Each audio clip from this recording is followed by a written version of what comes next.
poslanski skupini Slovenske demokratske stranke smo se odločili, da ponovno vložimo interpelacijo zoper ministrico za delo, družino, socialne zadeve in enake možnosti, doktorico Anjo Kopač Mrak. Tudi tokrat zaradi nezakonitega ravnanja odvzema koroških dečkov starim staršem. Žalostnega primera, ki pa kaže na nepravilnosti, ki se dogajajo pod okriljem Ministrstva za delo, družino, socialne zadeve in enake možnosti.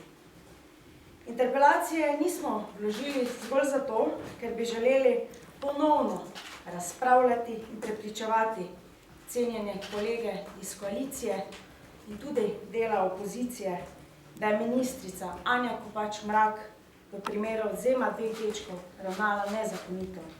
O tem smo že govorili 15. junija o prvi interpelaciji.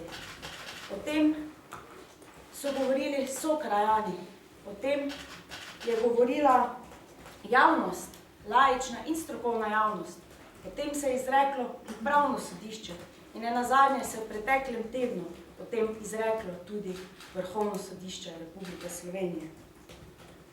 Vrhovno sodišče je ugotovilo, da je bil odvzem dečkov iz vrtca nezakonit, ter da so bile njuni babici, pri kateri sta živela od odvzema strani Centra za socialno delo Velenje, kršene ustavne pravice. S sodbo Vrhovnega sodišča so nastopile nove okoliščine, ki dodatno potrjujejo razloge in argumente, ki smo jih v Slovenski demokratski stranki že velikokrat izpostavljali. S ponovno interpelacijo želimo opozoriti na stanje duha trenutne vlade. Na stanje, ki se izraža v absurdnih in tragičnih primerih, kot je primer nezakonitega odvzema koroških dečkov. 5 dni je minilo od razglasitve sodbe Vrhovnega sodišča. Brezbrižnost, nenazadnje tudi aroganca ministrice za delo in tudi predsednika vlade pa kaže na popolno zatajitev pred volitvami večkrat izrečenih in poudarjenih načel pravne države in tudi visokih etičnih in moralnih standardov, o kateri je seveda trenutni predsednik vlade tako rad govoril in jih izpostavljal. Sedaj, ko bi morali resnično slediti sodbe Vrhovnega sodišča, pa tega ne naredijo. Sodba Vrhovnega sodišča opozarja na temeljne pomanjkljivosti, ki so bile v postopkih odločanja organa prezrte. Izjava ministrice po sodbi pa kaže tudi na nepoznavanje materije iz področja njenega dela. Imamo nepoznavanje materije na eni strani in imamo politično kadrovanje na drugi strani. Gre za kadrovanje ljudi na izjemno pomembna mesta, na organe v sestavi ministrstva. Kje se kažejo rezultati takšnega dela v nezakonitostih, kot je primer odvzema koroških dečkov.